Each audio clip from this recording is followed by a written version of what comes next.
In the New Testament, where are the 10 northern tribes? If they were the objective of Paul's ministry, why aren't they mentioned anywhere?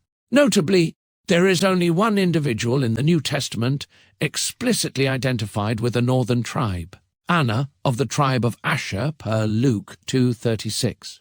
But that is not evidence that 10 administratively independent tribes of Israel existed in the first century, nor is it evidence that Paul was seeking descendants of the 10 northern tribes. It's just evidence that at least one person knew her northern tribal ancestry. Whatever descendants of the northern kingdom may have existed, the New Testament never identifies Paul's mission as a search for those tribes or their descendants. As such, the idea that Io involves the gathering of the 10 northern tribes or their descendants is not explicitly supported by the New Testament. It must be assumed, inferred, and then imposed onto the narrative. What does the text not show? Acts does not show Paul roaming around asking people about their ancestry. What does the text actually show? Acts shows Paul going to places where people covenantally attached to Israel, regardless of ancestry, were already gathered, the synagogues. Throughout Acts, tribal ancestry never functions as the category by which Paul identifies his audiences. Those responding to his message are identified by their covenantal relationship to Israel rather than by tribal lineage. This is consistent with the Old Testament provisions for covenantal inclusion, like Exodus 12:48-49, Number 15:15-16, Isaiah 56 and Deuteronomy 29. In Galatians 3:7-9, 26-29, Romans 4:11-16, and Romans 9:6-8. Paul argued against the idea that physical descent and circumcision alone determined covenant standing. Instead, he emphasized faith as the defining criterion for participation in the promises, not physical descent or circumcision. That theological emphasis is reflected in Luke's historical narrative. As Acts repeatedly shows, those responding to Paul's message were already within Israel's covenantal sphere: Jews, God-fearers, proselytes, and synagogue-associated Greeks. Not all humanity, and at times not descendants of Jacob. And in Romans 11:17-24, the branches stand or fall because of faith, not biological descent. The wild branches being grafted in are best understood within the same covenantal context that repeatedly appears throughout Acts: God-fearers, proselytes, and synagogue-associated Greeks. Yes, there are passages that refer to the 12 tribes of Israel, which would, on the surface, seem to imply the existence of the 10 tribes. However, in the first century, there were no longer 12 distinct, socially or genealogically verifiable tribal entities capable of functioning as identifiable units, nor does the literature of the period suggest that such loss was remedied through any hidden, symbolic, or post hoc means of identification. The New Testament phrase 12 tribes of Israel functions primarily as a covenantal designation for the whole people of Israel, rather than as a reference to 12 separately identifiable tribal entities. What about the list of 12 tribes in Revelation 7?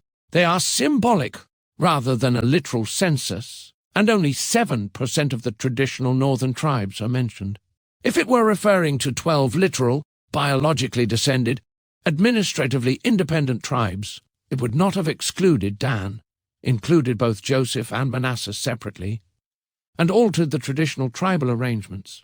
As G.K. Beale states, the list is theological rather than biological. It represents the fullness of Israel, conceived as a covenant community, not as a tribal registry. Source: The Book of Revelation, New International Greek Testament Commentary, page 424. Some appeal to Paul's quotation of Hosea in Romans chapter 9 and argue that the wild branches in Romans 11 therefore represent the restoration of the 10 northern tribes. Yet Romans 11 itself never explicitly identifies the wild branches as Ephraim or the 10 northern tribes. Instead, Paul repeatedly explains their standing in terms of faith rather than genealogy. Likewise, Acts consistently identifies his audiences as Jews, God-fearers, proselytes, and synagogue-associated Greeks, not members of identifiable northern tribes. James addresses the 12 tribes scattered abroad per James 1:1, and Paul speaks of our 12 tribes serving God per Acts 26:7, even though there is no evidence that 12 distinct tribal governments, territories, or administrative structures continued to operate as they had under the monarchy. The phrase had become a covenantal designation for Israel as a whole.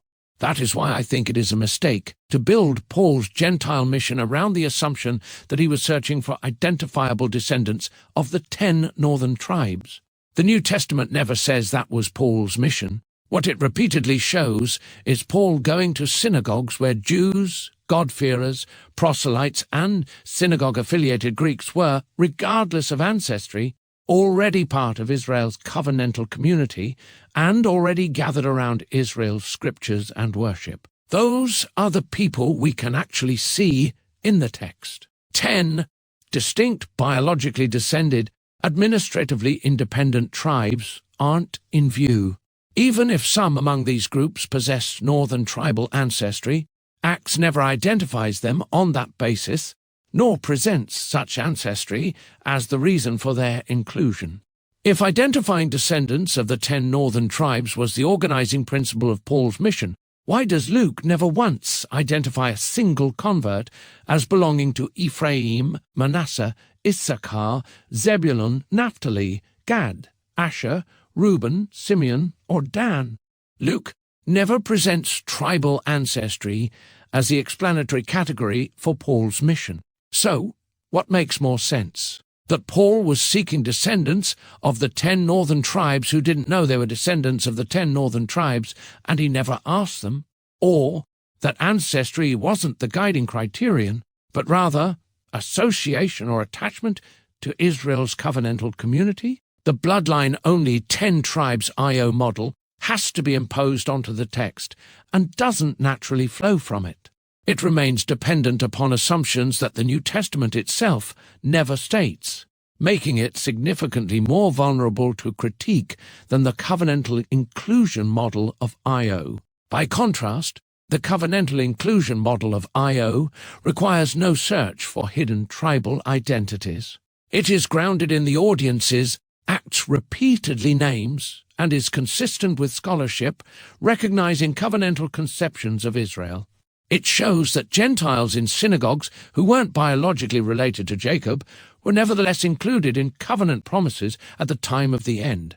They were the Gentiles who repeatedly appear as Paul's audience throughout Acts. If gathering the 10 northern tribes or their descendants were truly the organizing principle of Paul's ministry, we would expect Acts to identify those tribes repeatedly, or to at least show Paul inquiring about his converts' genealogy. Instead, Acts repeatedly identifies covenantal groups: Jews, God-fearers, proselytes, and Greeks associated with the synagogue, but never tribal identities. The burden therefore rests on proponents of the 10 tribes bloodline-only IO model to demonstrate from the New Testament, not from inference or theological reconstruction, that Paul intentionally sought descendants of the northern tribes.